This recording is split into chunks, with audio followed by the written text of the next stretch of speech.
The old floor polisher hummed loudly as Ray pushed it slowly across the marble floors of high-rise industries. Sweat beaded on his forehead despite the cool air conditioning that kept the big shots comfortable in their corner offices. He'd been the janitor here for 7 years now, and not once had Mr. Bennett, the big boss, bothered to learn his name. Ray didn't mind much. At 45, with salt and pepper hair and hands rough from years of work, he had long ago stopped expecting recognition.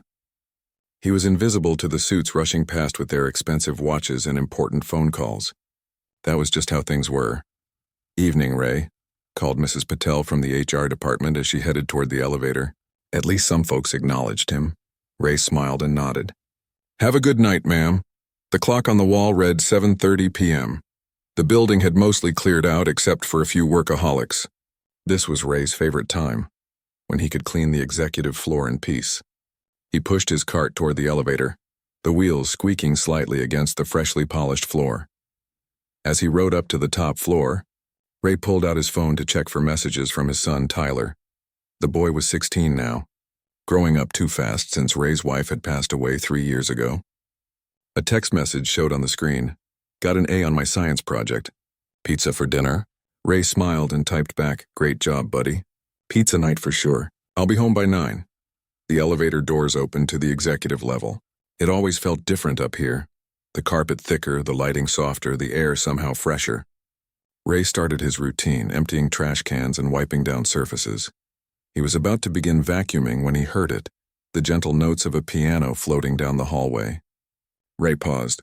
In all his years working here, he'd never heard live music in the building, especially not at this hour. Curiosity pulled him toward the sound. He followed the melody to Mr. Bennett's private conference room, a space Ray normally wasn't allowed to clean until the morning. The door was slightly ajar, and through the crack, he could see a grand piano that hadn't been there last week. Seated at the piano was a teenage girl with long, dark hair, her fingers dancing across the keys with remarkable skill.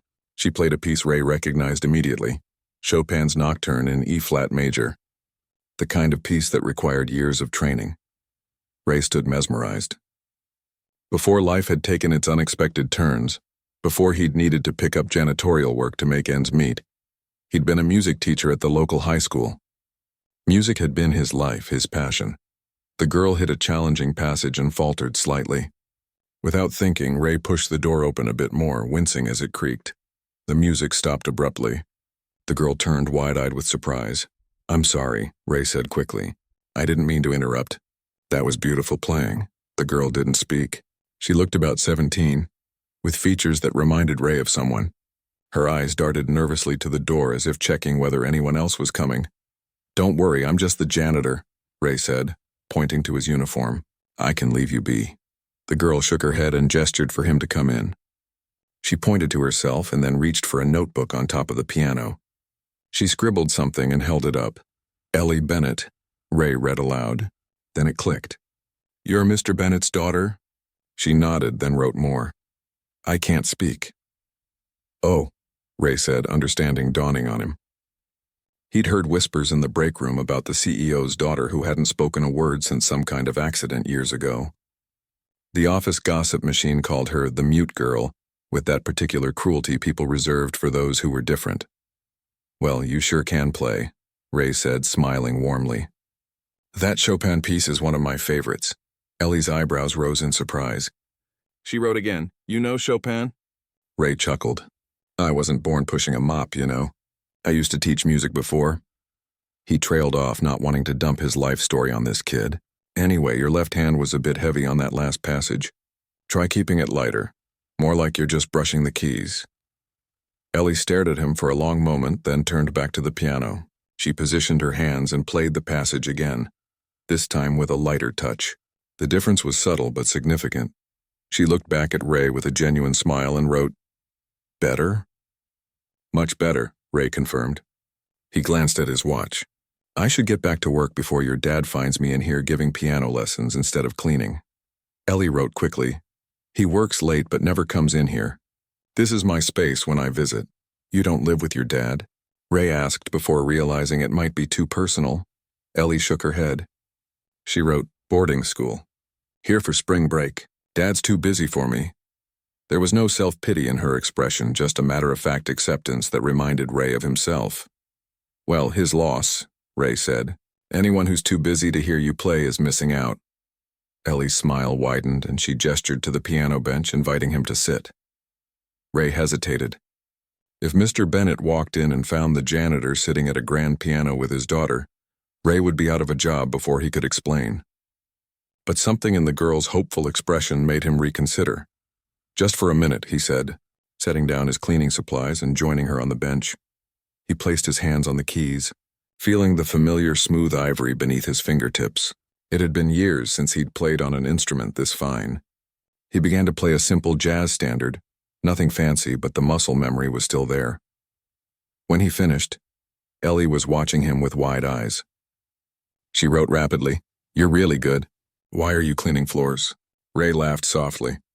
"Life happens, kid. Had to take care of my son after my wife died. Steady work with benefits beats uncertain gigs teaching piano." Ellie wrote, "Your son plays too?" "Tyler, nah, he's all about computers. Smart kid going to do great things someday." Ray stood up, reality settling back in. "I really should finish my shift." Ellie nodded understanding, but then quickly wrote, "Will you be here tomorrow night?" Ray hesitated, then nodded. "Every weeknight from 7 to 9, Ellie wrote again. "I'll be practicing. Maybe you could listen? Tell me what I'm doing wrong?" There was a vulnerability in her request that reminded Ray of his son when he was younger, looking for approval and guidance. "Sure thing," Ray agreed. "But don't tell your dad the janitor is giving you piano tips, or we'll both be in trouble." Ellie grinned and mimicked zipping her lips, an ironic gesture given her condition. But Ray appreciated her sense of humor. As Ray returned to his cleaning cart, he felt something he hadn't experienced in a long time, the satisfaction of connecting with music again, even if just for a moment. The executive floor suddenly didn't seem so intimidating anymore. Over the next few evenings, Ray found himself looking forward to his shift for the first time in years. Each night he'd finish the other floors quickly, then head to the executive level where Ellie would be waiting at the piano. Sometimes they'd play together, Ray showing her techniques he used to teach his students. Other times he'd just listen while emptying trash bins and dusting shelves, offering occasional advice. Ellie was a quick learner, eager for feedback. She left notes for him on the piano when she couldn't be there, and he'd respond with his own notes about pieces she might enjoy trying. One night, as Ray was polishing the conference table while Ellie practiced a difficult Beethoven sonata, the door swung open suddenly. Ray froze, cloth still in hand. Mr. Bennett stood in the doorway, his imposing figure backlit by the hallway lights. He was a tall man with steel-gray hair and a perpetual frown that had earned him the nickname the Stone among the cleaning staff. "What's going on here?" he demanded, looking between his daughter and the janitor with confusion and suspicion. Ray straightened up immediately. "Just cleaning, sir. Your daughter was practicing, and I was trying not to disturb her." Ellie was frantically writing in her notebook. She held it up to her father. "He was helping me with this piece." Mr. Bennett's eyebrows shot up. "The janitor was helping you? With Beethoven?" The dismissive tone in his voice made Ray wince, but he held his ground. "I used to teach music, sir. Did you know?" Mr. Bennett looked skeptical. His phone rang and he glanced at it impatiently. "Ellie, it's getting late." "The car's waiting to take you home." He turned to Ray. "And you should stick to cleaning, not teaching. That's what we pay you for." Ellie stood up, her face flushed with what looked like anger. She scribbled furiously in her notebook and thrust it at her father. Mr. Bennett read it, his expression shifting from impatience to something unreadable. Without another word to Ray, he nodded to his daughter. "We'll discuss this at home." As they left, Ellie glanced back at Ray with an apologetic look. Ray gave her a small smile and returned to his cleaning, wondering if their unusual friendship had come to an end before it really began. What Ray didn't know was that in her notebook, Ellie had written words that would change everything. "Dad, he understands music better than any of my expensive teachers, and he's the only person in this building besides me who actually knows how to make that piano sing." Ray didn't see Ellie for 3 days after the awkward encounter with Mr. Bennett. Each night, he cleaned the executive floor quickly, glancing at the empty conference room with the silent piano. He figured that was the end of their brief friendship. Rich people didn't let their kids hang around with janitors. That was just how the world worked. On the 4th evening, Ray was mopping the hallway outside the executive bathrooms when he noticed a folded piece of paper taped to his cleaning cart. His name was written on the outside in neat handwriting he recognized immediately. Ray looked around before opening it. The note was short. Piano room, 8 p.m., Dad's at dinner with investors. Ellie, he checked his watch. 7:45. His heart lifted a little, but he tried not to get his hopes up. Maybe she just wanted to say goodbye properly. At exactly 8 o'clock, Ray wheeled his cart to the conference room door and knocked softly. The door swung open and Ellie stood there with a wide smile. She gestured him in excitedly and pointed to a small electric keyboard set up next to the grand piano. Ray raised his eyebrows in question. Ellie grabbed her notebook and wrote quickly. "For you to play with me. Dad said I could keep practicing here as long as I don't bother the cleaning staff. I told him I never speak to you anyway." Ray laughed. "Technically true." He ran his fingers over the keyboard. "This is nice. But are you sure it's okay? I don't want to get you in trouble." Ellie scribbled, "Dad feels guilty he doesn't spend time with me. As long as I'm productively occupied and not complaining, he gives me what I want." There was something sad behind her smile, and Ray recognized it. His own son sometimes had that look. Kids who learned too young that adults could disappoint them. "Well then," Ray said, setting aside his mop. "What should we play?"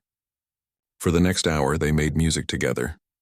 Ray taught Ellie a simple jazz duet, her classical training making it challenging for her to loosen up with the rhythm.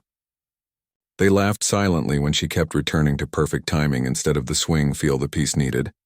Before he left, Ellie handed him another note. "Same time tomorrow?" "I have something to show you," Ray nodded. "I'll be here." The next evening, Ellie was practically bouncing with excitement when Ray arrived. She pointed proudly to some sheet music on the piano, handwritten notes on blank staff paper. "Did you write this?" Ray asked, impressed. She nodded and wrote, "My first composition. Will you help me make it better?" Ray sat down and studied the music. It was surprisingly good, a little unpolished but full of emotion. "This is really something, kid. You've got talent." They spent the evening refining her composition, Ray suggesting changes to the chord progressions and helping structure the middle section that wasn't working. As they worked, Ray noticed how Ellie seemed to come alive through music in a way she couldn't through speech. "How long have you been unable to speak?" he asked during a break, then immediately regretted it. "Sorry, that's personal." "You don't have to answer." Ellie didn't seem bothered. She wrote, "Since I was 6 after Mom died in the car crash. The doctors call it traumatic mutism. Nothing physically wrong with my voice. I just can't make it work." "I'm sorry about your mom," Ray said quietly. Ellie shrugged and wrote, "Can't remember her much anymore. Just her singing to me at bedtime." Ray nodded, understanding loss too well. "My wife used to sing to our son too. Hey Jude was her go-to when he couldn't sleep." Ellie smiled and wrote, "That's why music matters. It keeps the memories alive when words fail." Ray blinked back unexpected tears. This kid was wise beyond her years. Their evening sessions became a regular thing. Ray would finish his rounds quickly, then spend his last hour with Ellie at the pianos. She improved rapidly under his guidance, and he found himself looking forward to their time together, more than anything else in his week. One evening in late April, Ray arrived to find Ellie looking upset. Before he could ask what was wrong, she thrust a glossy invitation into his hands. "HOA Industries 20th Anniversary Gala," Ray read aloud. "Black tie event at the Grand Plaza Hotel." He handed it back. "Looks fancy," Ellie wrote furiously. "Dad wants me to attend. Says it's important for the family image. I'll have to sit there while everyone talks about me like I'm not there. Or worse, talks to me super slowly like I'm stupid." "That's tough," Ray said, understanding her frustration. "But maybe it won't be so bad." She shook her head and wrote, "He hired some famous pianist to perform. Dad knows I play but has never actually listened." "Not once." Ray felt a surge of anger on her behalf. "That's his loss," he said. "You got more talent than half those stuck-up professional pianists anyway." Ellie smiled at his defense, but then her face fell again. She wrote, "I wish I could show everyone what I can do, but the idea of playing in front of all those people..." She shuddered. "Stage fright's normal," Ray assured her. "Even the greats get nervous," she wrote. "It's not just nerves. What's the point of performing when you can't even thank the audience afterward?" Ray didn't have an answer for that.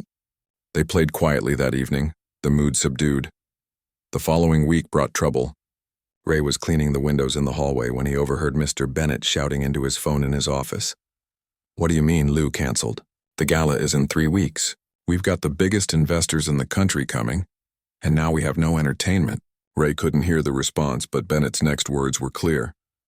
"I don't care what it costs. Find me another pianist, someone impressive. This event has to be perfect." Later that evening, when Ray met Ellie, she already knew about the canceled performer. She seemed oddly excited about it. She wrote, "I have an idea, but I need your help." "What kind of idea?" Ray asked cautiously. Ellie's note was bold. "I want to perform at the gala." Ray's eyes widened. "Are you sure? You just told me you were afraid to play in front of people." She wrote, "I am. But I'm more afraid of never trying. Dad doesn't think I can do it. I want to prove him wrong." Ray scratched his head. "Have you told him you want to perform?" Ellie shook her head and wrote, "He'd never agree if I asked. That's where you come in." "Me?" Ray laughed. "Your dad barely knows I exist. And when he does notice me, he's not exactly impressed." She wrote insistently, "He'll listen to an adult more than me. Please, Ray, this matters." Ray looked at her hopeful face and sighed. "You're asking me to risk my job, you know that, right?" Ellie nodded solemnly and wrote, "I wouldn't ask if it wasn't important." "Let me think about it," Ray said. Over the weekend, Ray couldn't stop thinking about Ellie's request. His son noticed his distraction. "Earth to Dad," Tyler said, waving a hand in front of Ray's face during their Saturday movie night. "You've been weird all day," Ray smiled apologetically. "Just thinking about a problem at work." "Something clog a toilet again?" Tyler joked. "No, it's about this kid I've been helping. The boss's daughter, actually." Tyler sat up straighter. "You're friends with the boss's kid?" Plot twist. Ray explained about Ellie and her music, leaving out the part about approaching her father. "Sounds like she needs someone in her corner," Tyler said when Ray finished. "Like how Ms. Henderson believed in me when no one else did." Ray remembered the middle school teacher who'd recognized Tyler's computer skills and encouraged him, changing his son's whole trajectory. "Yeah," Ray said slowly. "Sometimes one person believing in you makes all the difference." On Monday morning, Ray made his decision. He changed into his cleanest uniform shirt and, during his lunch break, took the elevator to the executive floor. Mr. Bennett's secretary looked surprised to see a janitor approaching her desk. "I need 5 minutes with Mr. Bennett," Ray said politely. The secretary laughed. "Mr. Bennett doesn't take unscheduled meetings, especially not with—" She glanced at his uniform. "It's about his daughter," Ray said firmly. "And his gala problem." That got her attention. She hesitated, then pressed the intercom. "Sir, there's a maintenance staff member here who says he has information about Ellie and the gala situation." There was a pause before Bennett's voice came through. "Send him in." Ray wiped his sweaty palms on his pants and walked into the large corner office. Mr. Bennett barely looked up from his computer. "Make it quick," he said. Ray took a deep breath. "Sir, I know you need a pianist for your gala. You have one already. Your daughter." That got Bennett's attention. He looked up sharply. "Excuse me?" "Ellie is incredibly talented," Ray continued. "I've heard her play. She could handle the performance." Bennett leaned back in his chair. "And how exactly would you know about my daughter's musical abilities?" "I told you I was a music teacher before I became a janitor," Ray said. "I recognize talent when I hear it." "Even if what you say is true," Bennett said coldly, "Ellie has never performed publicly. She can't even—" "Speak," Ray finished for him. "I know, but her music speaks volumes." Bennett's eyes narrowed. "This is highly inappropriate. I don't discuss my daughter with the cleaning staff." Ray stood his ground. "Sir, with all due respect, when was the last time you actually listened to Ellie play?" The question hung in the air between them. Bennett's jaw tightened. "Get back to work," he said dismissively. "And stay away from my daughter." Ray nodded stiffly and turned to leave, his heart sinking. "And Peterson," Bennett called after him. Ray turned, surprised the CEO knew his name. "If I find out you've been filling my daughter's head with unrealistic ideas instead of doing your job, you'll be looking for new employment. Are we clear?" "Crystal clear, sir," Ray replied, closing the door behind him. He had failed Ellie. As he rode the elevator back down, Ray wondered how he would break the news to her that evening. But when he reached the conference room at their usual time, Ellie was already waiting with a strange device next to the piano and a determined look in her eyes. She handed him a note. "Dad told me about your visit. Thank you for trying, but I have a better plan now." Ray stared at the strange device next to the piano. It looked like a small computer hooked up to speakers and what appeared to be a microphone stand. "What's all this?" he asked, gesturing to the equipment. Ellie's eyes sparkled with excitement as she wrote in her notebook, "My secret project. I've been working on it at school with my computer teacher." She sat at the piano and positioned her hands over the keys. With her right foot, she pressed what Ray now noticed was a pedal connected to the computer. Then she began to play. The melody was hauntingly beautiful, something Ray hadn't heard before.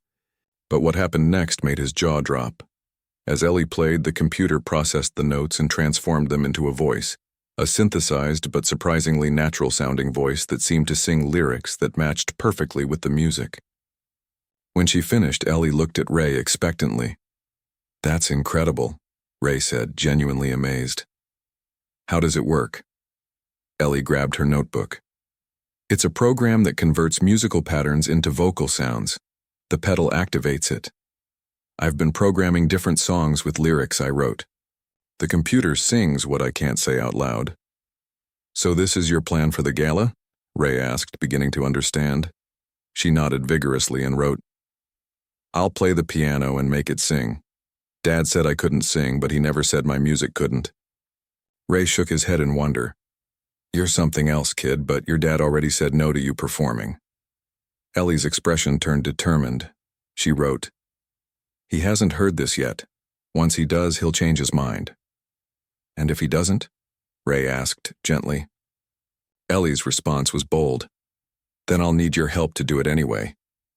The look in her eyes reminded Ray so much of his late wife. That same stubborn determination that refused to take no for an answer. He sighed, knowing he was already in too deep to back out now. "All right," he said. "Let's hear what you've got prepared so far." For the next hour, Ellie demonstrated her program, showing Ray how she could adjust the vocal qualities and how she'd programmed lyrics to match different musical phrases. The technology wasn't perfect. Sometimes the voice sounded a bit robotic, but the overall effect was mesmerizing. "We've got 2 weeks to get this performance ready," Ray said, slipping naturally into his old teacher role. "You'll need to practice every day, and we need to fine-tune that voice program." Ellie nodded eagerly and wrote, "I can come every evening. And I have access to the tech lab at school to improve the program.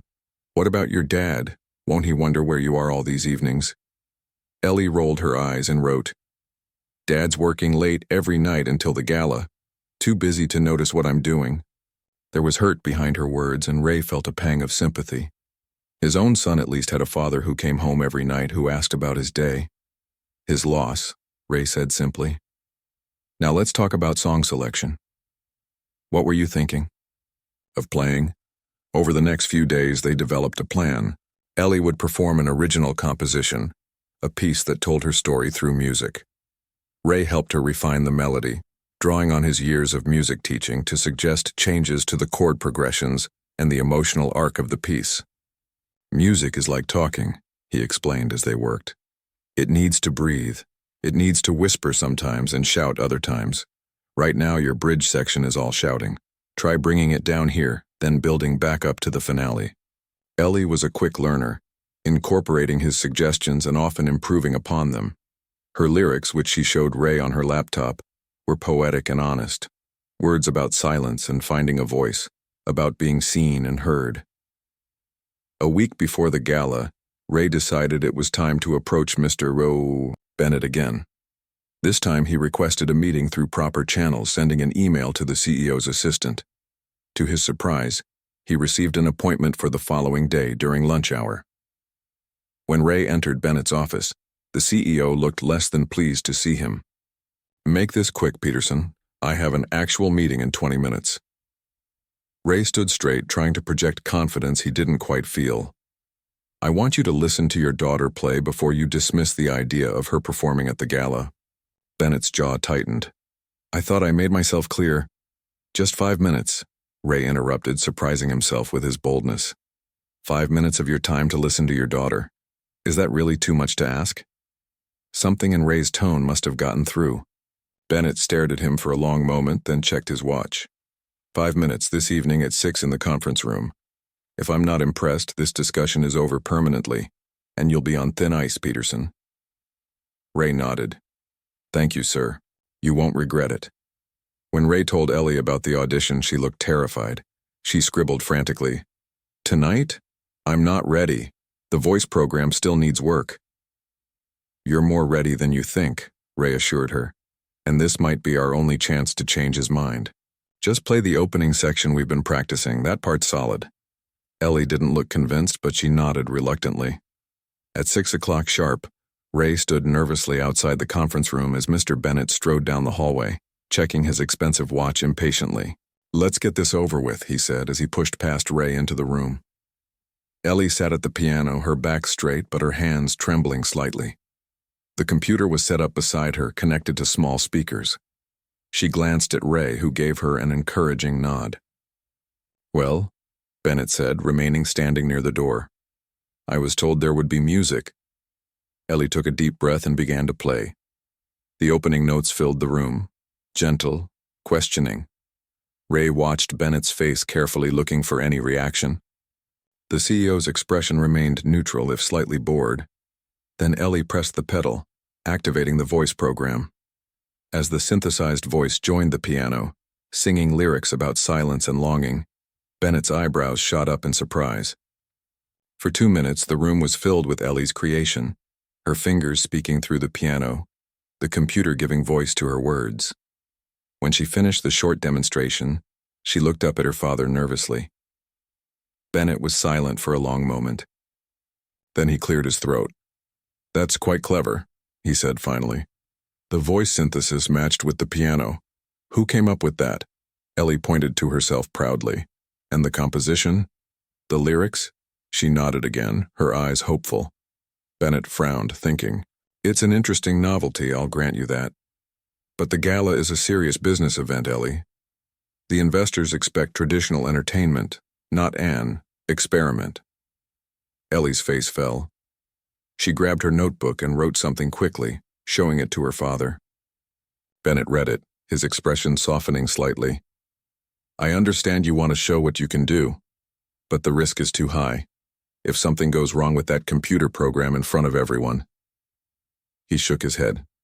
I can't take that chance. Ray stepped forward. Sir, if I may. You may not. Bennett cut him off. I've heard enough. Ellie can play a short piece on the piano before the main entertainment if she wants, but without this voice gadget, that's my final offer. He checked his watch again. I have a conference call waiting. We're done here. After he left, Ellie slumped on the piano bench, tears in her eyes. She wrote, A short piano piece, like a child at a recital. That's all he thinks I can handle. Ray sat beside her. Hey, at least you get to play something. It's a start. She shook her head fiercely and wrote, I don't want to just play, I want to be heard. The determination in her eyes worried Ray. He had a feeling she wasn't going to accept her father's compromise. Sure enough, Ellie's next note confirmed his suspicions. We're going with Plan B. Which is? Ray asked cautiously. Ellie's smile was both nervous and excited as she wrote, I'll start with the simple piano piece Dad expects, but then I'll switch to my real performance. Once I'm on stage, he can't stop me. Ray ran a hand through his hair. That's risky, Ellie. Your dad could get really angry. She shrugged and wrote, What's he going to do? Make me talk about it? Ray couldn't help but laugh at her dark humor. Okay, but we need to make sure that voice program is bulletproof. No technical glitches on the big night. Ellie nodded seriously and wrote, My computer teacher is helping me create a backup system, and I need you to help me set up on the night. They won't question the janitor being there early. Ray hesitated, thinking about his job, his son, his rent payments. This could go really wrong, you know. Ellie looked him straight in the eye and wrote words that hit him hard. Sometimes you have to risk everything to show the world who you really are. Ray thought about all the dreams he'd set aside, all the times he'd played it safe. He thought about his son, who deserved a father who stood up for what mattered. "All right," he said finally. "Let's do this. But we're going to practice every day until you could play this piece in your sleep." Ellie grinned and held out her hand. They shook on it, conspirators in a musical rebellion. As Ray left the building that night, he felt equal parts terrified and exhilarated. In just over a week, they'd either create something unforgettable or crash and burn spectacularly. Either way, nothing would be the same afterward. The week before the gala passed in a blur of secret practices and nervous anticipation. Every evening, Ray would finish his cleaning duties early, then hurry to the conference room where Ellie waited with her piano and computer setup. They worked tirelessly, refining her performance until every note and every synthesized word was perfect. "Your left hand is still a bit heavy in the bridge section," Ray pointed out during their second-to-last rehearsal. "Remember, that's where the emotion shifts from doubt to determination. The touch needs to be lighter." Ellie nodded, making the adjustment immediately. Her ability to take direction and improve on the spot impressed Ray more each day. If his own students back in his teaching days had been half as dedicated, he might still be in that classroom instead of pushing a mop. On the night before the gala, they ran through the entire piece one final time. The music filled the empty office building, a haunting melody paired with synthesized vocals that no longer sounded robotic, but carried genuine emotion. When Ellie finished, her eyes were shining with unshed tears. "That was perfect," Ray said softly. "Absolutely perfect." She wrote quickly in her notebook. "I'm still scared." "Being scared is normal," Ray assured her. "I'd be worried if you weren't nervous.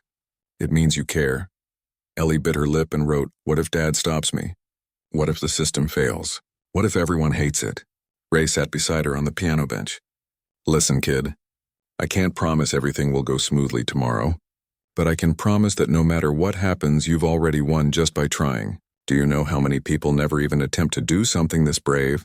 Ellie looked down, then wrote, "I couldn't have done it without you."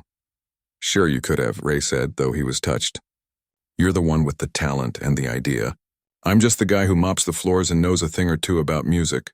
She shook her head firmly and wrote, "You believed in me when no one else did." "Not even me." Ray felt a lump in his throat. "Well, that goes both ways. It's been a long time since anyone took me seriously as anything but a janitor."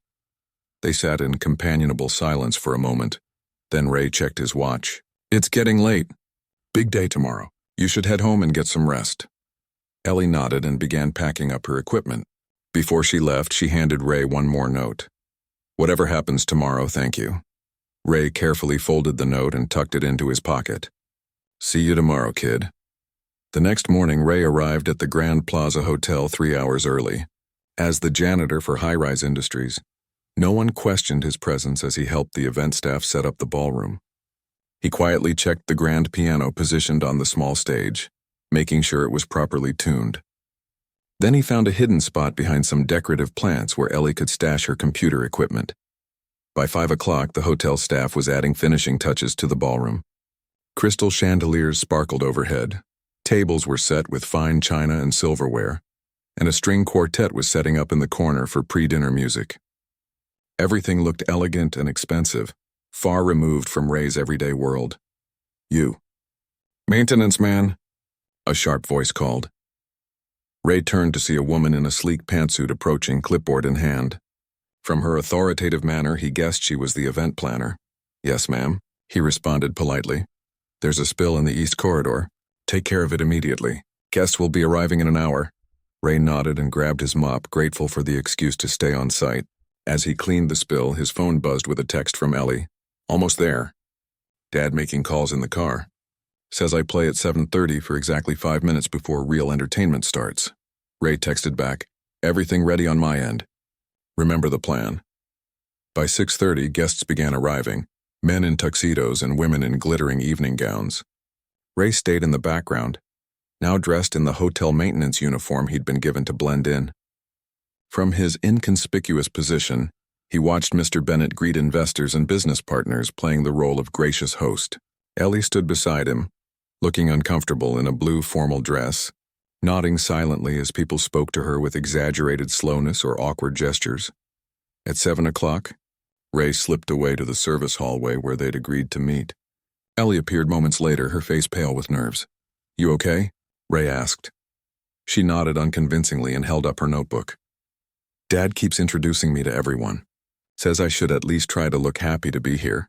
Just a little longer," Ray assured her. "Did you bring everything?" Ellie patted the small bag she carried and nodded. "Great. Let's get your equipment set up while everyone's busy eating." They worked quickly, connecting Ellie's laptop to a small interface that would link with the piano.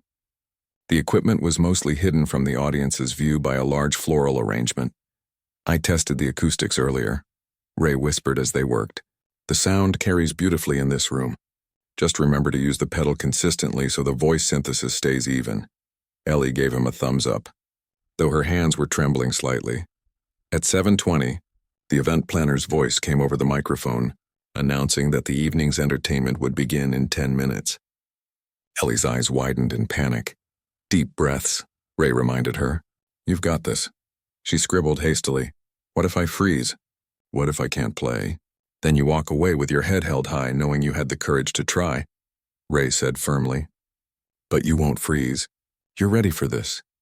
Ellie took several deep breaths, then wrote one more note. "Wait in the wing so I can see you." Ray nodded. Wild horses couldn't drag me away. At precisely 7:30, the event planner tapped her microphone again. "Ladies and gentlemen, Mr. Bennett has arranged a special prelude to our evening's entertainment. Please welcome his daughter, Ellie Bennett." Polite applause filled the room as Ellie walked to the piano. Ray watched from his position just off stage, hidden behind a curtain where only Ellie could see him. She looked so small against the backdrop of the grand ballroom, but she held her head high as she took her seat at the piano. Mr. Bennett watched from his table near the front, his expression a mixture of pride and apprehension. Ray noticed he kept glancing at his watch. Ellie placed her hands on the keys and began to play the simple classical piece her father had approved, a safe, predictable Chopin nocturne that wouldn't ruffle any feathers. The audience listened with mild interest, the gentle murmur of conversation continuing at some of the back tables. Ray watched Ellie's face, saw the moment when she made her decision. 3 minutes into her allotted 5 minutes, just as the Chopin piece was winding down, she smoothly transitioned into her original composition. The change was subtle at first, the rhythm shifted. The melody transformed into something more complex, more personal.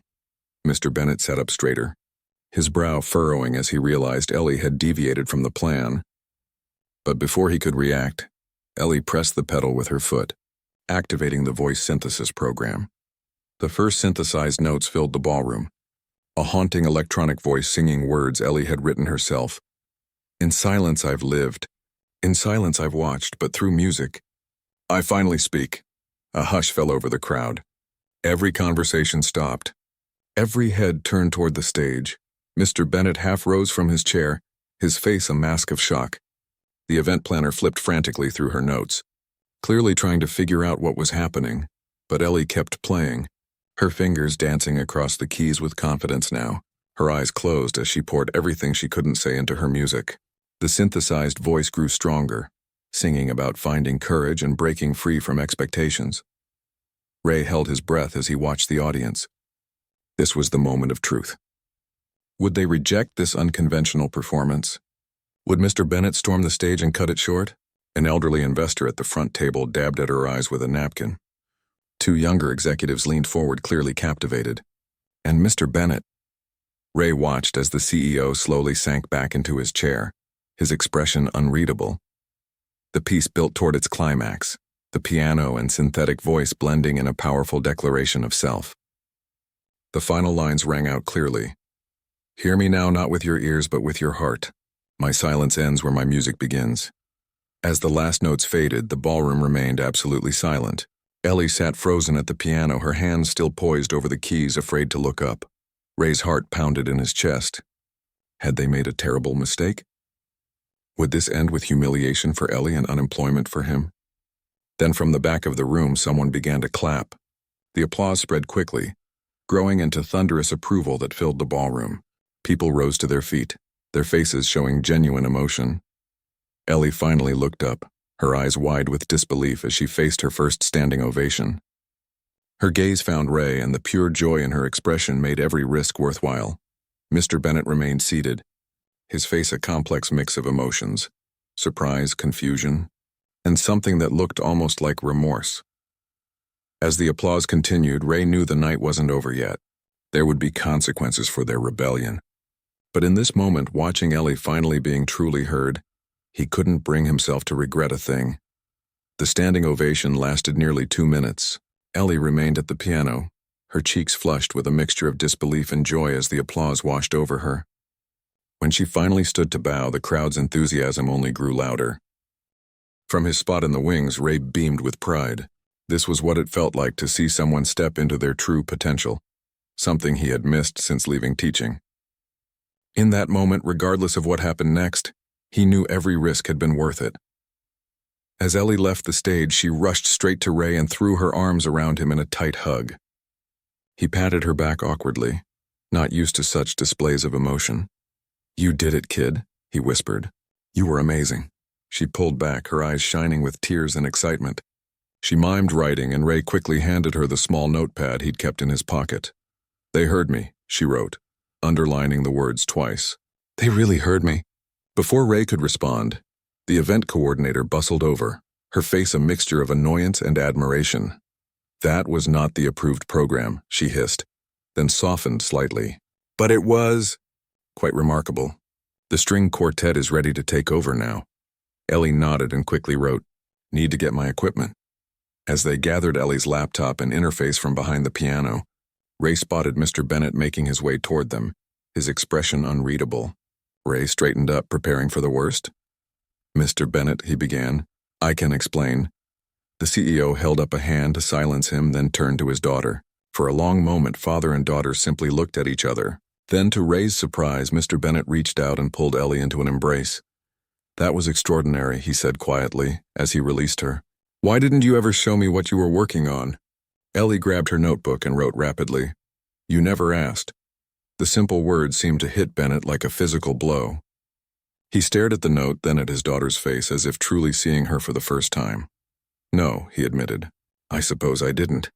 An older man in an expensive suit approached, clapping Bennett on the shoulder. "Richard, that was incredible. Your daughter's performance, I've never seen anything like it. Is this technology something High-Rise is developing?" Bennett hesitated, glancing between the investor, Ellie, and Ray. "It's a personal project of my daughter's. She developed it herself." The investor's eyebrows shot up. "Remarkable. The combination of live music and that synthesized voice. There could be applications for this beyond entertainment. Would she be interested in demonstrating it to our R&D team?" Before Bennett could answer, Ellie was already writing in her notebook. She showed it to the investor. "I'd be happy to explain how it works." The investor beamed. "Wonderful. Let's set something up next week," he turned to Bennett. "You've been hiding a genius in your family, Richard." After the investor walked away, 3 more people approached with similar enthusiasm about Ellie's performance. Ray quietly backed away, feeling out of place among these wealthy, powerful people. His part in this story was coming to an end, he sensed. Ellie was being welcomed into her father's world in a new way. As he slipped toward the service exit, Ray heard someone calling his name. He turned to see Mr. Bennett following him. "Peterson," the CEO said, slightly out of breath. "A word, please." Ray braced himself. "Yes, sir." "You defied my direct instructions," Bennett said, his voice stern. "I did," Ray admitted. "And I'd do it again." To his surprise, Bennett's serious expression cracked into a small smile. "I believe you would," he sighed. "I owe you a thank you, sir." "For seeing something in my daughter that I was too blind to see," Bennett explained, genuine regret in his voice. "For believing in her when I was too busy to notice what she was capable of." Ray shifted uncomfortably. "She did all the hard work. I just gave her a little push." "Nevertheless," Bennett continued, "you risked your job to help her. That kind of loyalty is rare." He paused. "Ellie tells me you used to be a music teacher?" Ray nodded. "For almost 15 years. Before budget cuts and, well, life happened. And now you clean floors," Bennett said, not unkindly. "Is that fulfilling work for you, Peterson?" Ray bristled slightly. "It's honest work. It pays the bills. Supports my son." Bennett nodded thoughtfully. "What if I could offer you something that did all that but also used your actual skills?" "What are you saying?" Ray asked cautiously. "I'm saying High-Rise Industries is about to launch a corporate arts initiative," Bennett said. "Part of our community outreach. We'll need someone to run it. Someone who understands music, who can connect with young people, who has proven they care more about talent than status. He raised an eyebrow. Interested? Ray stared at the CEO, speechless for a moment. Is this some kind of joke? I never joke about business, Peterson. And this is very much a business decision.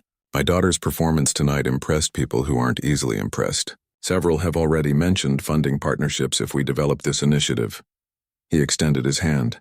So what do you say? Ready for a career change? Ray looked at the offered hand, then back at Bennett's face, searching for any sign of insincerity.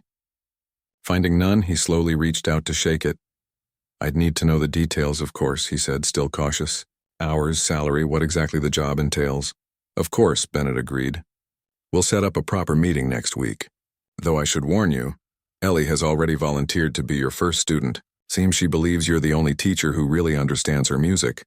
At the mention of Ellie, Ray turned to look back into the ballroom. He spotted her surrounded by a small crowd, her notebook flying as she wrote responses to their questions about her technology. She looked up just then and saw him watching. Her smile could have lit up the entire hotel. She quickly excused herself and hurried over, scribbling in her notebook as she came. She thrust it toward her father. Is he saying yes? He's considering it, Bennett replied. Ellie turned to Ray, her expression pleading. She wrote again, please say yes. We could help other kids like me, kids who need different ways to be heard. Ray thought about his son, about the years of struggling to make ends meet, about the classroom he'd left behind. Then he thought about the look on Ellie's face when the audience stood for her, when her music finally gave her a voice. Yes, he said simply. I'm in. Ellie's face broke into a radiant smile. She hugged him again, then her father, possibly for the first time in years, judging by Bennett's startled expression. 2 months later, Ray stood in a newly renovated space on the ground floor of High-Rise Industries. What had once been unused storage was now the High-Rise Arts Center, complete with a recording studio, practice rooms, and a small performance space. His office, the first real office he'd ever had, overlooked the main room where students gathered. Ellie sat at a piano in the center, demonstrating her voice synthesis program to a 12-year-old boy who hadn't spoken since a car accident the previous year. The boy's hands moved tentatively over the keys as Ellie guided him, showing him how music could give voice to what he couldn't say. Ray's phone buzzed with a text from his son. Dad, got the internship at the tech department. They love my ideas for improving Ellie's program. Smiling, Ray looked around at this unexpected new chapter in his life. From pushing a mop to running a program that helped kids find their voices, all because he'd stopped one evening to listen to a girl play the piano. Sometimes the most important turning points came from the smallest moments of connection. Sometimes asking someone to sing even when they couldn't speak was exactly the right question. Through the window of his office, Ray caught Ellie's eye. She gave him a thumbs up as the boy at the piano pressed the pedal and heard his music transformed into a voice for the first time.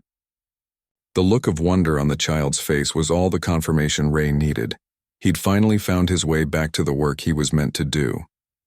Not just teaching music, but helping others find their voice, whatever form that voice might take.